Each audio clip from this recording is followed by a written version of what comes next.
Good morning all. ഞാൻ Ramakrishnan TB MD and CEO Sharewell Securities Limited ആണ്. ഒപ്പം SEBI registered research analyst കൂടിയാണ്. ഈ ഓഡിയോ കേട്ടതിന് ശേഷം ഡിസ്ക്ലെയിമർ കൂടി വായിച്ച് നോക്കണമെന്ന് താല്പര്യപ്പെടുന്നു.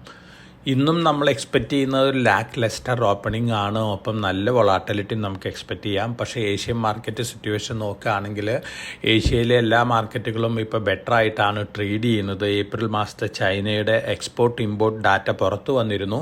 എക്സ്പെക്റ്റ് ചെയ്തേക്കാളും ബെറ്റർ ആണ്. ഇത് സൂചിപ്പിക്കുന്നത് ചൈനീസ് എക്കണോമി ഒരു റിക്കവറി പാത്തിലാണ് എന്നുള്ള ഒരു എക്സ്പെക്റ്റേഷനിലാണ്. തീർച്ചയായിട്ടും ഇത് മെറ്റൽസിനും സ്പെഷ്യാലിറ്റി കെമിക്കൽസിനും ഒക്കെ പോസിറ്റീവായിട്ടുള്ളൊരു ഇമ്പാക്റ്റ് നൽകാൻ സാധ്യതയുണ്ട്. ഒപ്പം നമ്മൾ ഇന്നലത്തെ അമേരിക്കൻ മാർക്കറ്റ് സിറ്റുവേഷൻ നോക്കുകയാണെങ്കിൽ ഡൗ ജോൺസ് 172.13 പോയിന്റ് ബെറ്റർ ആയിട്ടാണ് ക്ലോസ് ചെയ്തത്. പക്ഷേ S&P 500 നാസ്ഡാക്കും റസൽ 2000 ഒക്കെ സ്ലൈറ്റ്ലി വീക്കായിട്ടാണ് ക്ലോസ് ചെയ്തത്. ഒപ്പം വൊളാറ്റിലിറ്റി ഇൻഡെക്സ് S&P 500 വിക്സ് നോക്കുകയാണെങ്കിൽ 13 ക്ലോസ് ചെയ്തിട്ടുള്ളത്. മിനിഞ്ഞാന്ന് അത് 13.23 ആയിരുന്നു. ഇത് സൂചിപ്പിക്കുന്നത് വീണ്ടും ഒരു കൺസോൾട്ടേഷൻ മോഡിനെയാണ് അമേരിക്കയിൽ. ഇപ്പം മോർഗൻ സ്റ്റാൻലി പോലുള്ള ഇൻസ്റ്റിറ്റ്യൂഷൻസ് പറയുന്നത് US ഫെഡ് സെപ്റ്റംബർ മുതൽ ഇൻട്രസ്റ്റ് റേറ്റ് കട്ട് ചെയ്യുന്ന തീരുമാനം എടുത്തേക്കും എന്നുള്ളതാണ്. തീർച്ചയായിട്ടും ഈ ഒരു എക്സ്പെക്റ്റേഷൻ തന്നെയാണ് അമേരിക്കൻ മാർക്കറ്റിൽ ഒരു കൺസോൾട്ടേഷൻ മോഡിനുള്ളൊരു സിറ്റുവേഷൻ ഒരുക്കിയിട്ടുള്ളത്. ഒപ്പം നമ്മൾ ഇന്നലെ യൂറോപ്യൻ മാർക്കറ്റുകൾ നോക്കുകയാണെങ്കിൽ യൂറോപ്പിൽ മെജോറിറ്റി മാർക്കറ്റുകൾ ബെറ്റർ ആയിരുന്നു.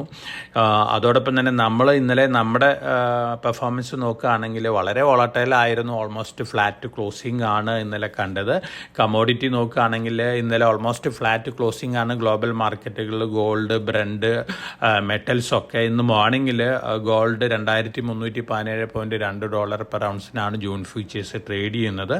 അതോടൊപ്പം തന്നെ ബ്രണ്ട് ക്രൂഡ് ഓയിൽ $83.9 പെർ ബാരലിനാണ് മോർണിംഗിൽ ട്രേഡ് ചെയ്യുന്നത്. Metal futures almost flat to slightly better ആയിട്ടാണ് ഇന്ന് മോർണിംഗിൽ ട്രേഡ് ചെയ്യുന്നത്.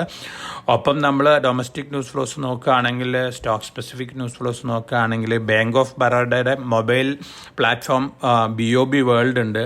BOB വേൾഡിൽ കൂടെ കസ്റ്റമേഴ്സിനെ ഓൺബോർഡ് ചെയ്യുന്നത് കഴിഞ്ഞ ഒക്ടോബറിൽ RBI ബാൻ ചെയ്തിരുന്നു. പക്ഷേ വീണ്ടും പെർമിറ്റ് ചെയ്തിരിക്കുകയാണ്. തീർച്ചയായിട്ടും പോസിറ്റീവ് ന്യൂസാണ്.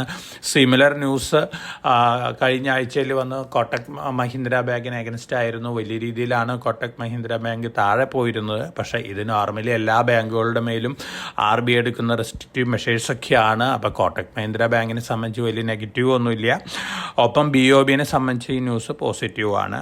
ഹിൻഡാൽകോ നോവിലീസിൻ്റെ IPO പ്ലാൻ ചെയ്യാണ്. സെപ്റ്റംബറിന് മുമ്പ് IPO നടന്നേക്കാം. 2007 ഹിൻഡാൽകോ നോവിലീസിനെ ടേക്ക് ഓവർ ചെയ്യുന്നത്. $6 ബില്യൺ ടേക്ക് ഓവർ ചെയ്ത് ഇപ്പോഴത്തെ വാല്യുവേഷൻ വരുന്നത് $18 ബില്യൺ ഹിൻഡാൽക്കോനെ സംബന്ധിച്ച് ന്യൂസ് പോസിറ്റീവാണ്. അതോടൊപ്പം തന്നെ നമ്മൾ NBCC 450 കോടി രൂപ ഓർഡേഴ്സ് കിട്ടിയിട്ടുണ്ട്. കേരള, ഛത്തീസ്ഗഡ് എന്നീ സ്റ്റേറ്റുകളിൽ നിന്നാണ്. അതുപോലെ തന്നെ delta corp real estate development subsidiary form ചെയ്യുകയാണ്. അപ്പം മുംബൈയിലും അതുപോലെ തന്നെ ഗോവയിലൊക്കെ ഉള്ള റിയൽ എസ്റ്റേറ്റ് ഡെവലപ്പ് ചെയ്യാൻ വേണ്ടിയാണ്. WPIയിൽ സ്റ്റോക്ക് സ്പ്ലിറ്റ് ചെയ്യാൻ പോവുകയാണ്. മെയ് 25 അവരുടെ ബോർഡ് മീറ്റിംഗ് വരുന്നത്. HG ഇൻഫ്ര Q4 റിസൾട്ട് നല്ല റിസൾട്ടായിരുന്നു. ഒപ്പം ഇന്ത്യ ഷെൽട്ടർ ഫിനാൻസ് എക്സലൻ്റ് റിസൾട്ടായിരുന്നു. SKF excellent റിസൾട്ടായിരുന്നു.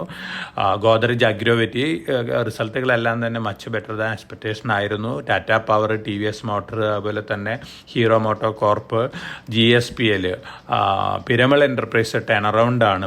അപ്പോൾ ഈ റിസൾട്ടുകളുടെ ഇമ്പാക്റ്റൊക്കെ അതാത് സ്റ്റോക്കുകളിൽ ഉണ്ടാവാനുള്ള ചാൻസസ് ഉണ്ട്. ഒപ്പം വൊളാറ്റിലിറ്റി നമുക്ക് വീണ്ടും എക്സ്പെക്റ്റ് ചെയ്യാം. പൊളിറ്റിക്കലി റിലേറ്റഡ് ന്യൂസ് ഫ്ലോസും അതുപോലെ തന്നെ ഗ്ലോബൽ ജിയോ പൊളിറ്റിക്കൽ ന്യൂസ് ഫ്ലോസൊക്കെയാണ് ഇപ്പോൾ മാർക്കറ്റിനെ ഇമ്പാക്റ്റ് ചെയ്തുകൊണ്ടിരിക്കുന്നത്. ഹമാസ് ഇസ്രായേൽ ഇഷ്യൂ 2 ദിവസത്തിനുള്ള സെറ്റിൽമെൻറ്റ് ആവും എന്നുള്ള ന്യൂസുകളൊക്കെ വരുന്നുണ്ട്. തീർച്ചയായിട്ടും അത് ഓൾമോസ്റ്റ് ഈ ന്യൂസൊക്കെ ഡിസ്കൗണ്ടഡ് ആണ്.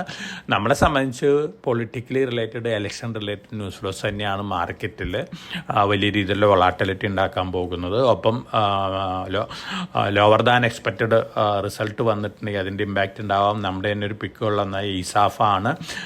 ഈ ക്വാർട്ടറിൽ മോശം റിസൾട്ടാണ്. പക്ഷേ മുമ്പ് മാനേജ്മെൻറ്റ് പറഞ്ഞിരുന്ന പോലെ തന്നെയാണ് അടുത്ത 2-3 ക്വാർട്ടേഴ്സ് കൂടി ബാഡ് ക്വാർട്ടേഴ്സ് ആയിരിക്കും എന്നാണ് അവരുടെ തന്നെ മുൻപത്തെ സ്റ്റേറ്റ്മെൻറ്റ്. അതുകൊണ്ട് തന്നെ ഒരു നെഗറ്റീവ് റിയാക്ഷൻ കാണിക്കാനുള്ള ചാൻസസ് ഉണ്ട്. പക്ഷേ ഈ നെഗറ്റീവ് ന്യൂസ് ഫ്ലോസ് എല്ലാം ഓൾമോസ്റ്റ് ഡിസ്കൗണ്ടഡ് ആണ് പ്രൈസിൽ നോക്കുകയാണെങ്കിൽ.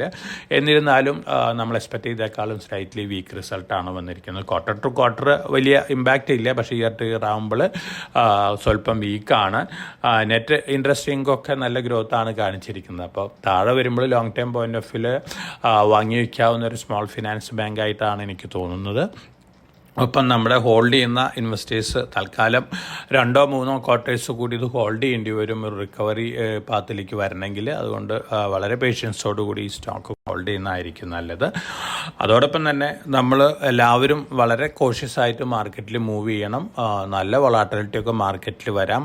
ആ വൊളാറ്റൈൽ ടൈമിൽ മാർക്കറ്റ് താഴെ വരുമ്പോൾ നമ്മൾ റെക്കമെൻഡ് ചെയ്ത സ്റ്റോക്കുകൾ ലോങ് ടൈം പോയിന്റ് ഓഫ് വ്യൂവിൽ 3-4 ഘട്ടമായിട്ട് വാങ്ങാനുള്ള ഒരു ഡിസിഷൻ എടുക്കുക. അപ്പോൾ എല്ലാവർക്കും നല്ലൊരു ട്രേഡിൻ്റെ ആശംസിച്ചുകൊണ്ട് ഞാൻ ഇന്നത്തെ പ്രീ മാർക്കറ്റ് കമൻറ്ററിയോട് അവസാനിപ്പിക്കുകയാണ്. Thank you.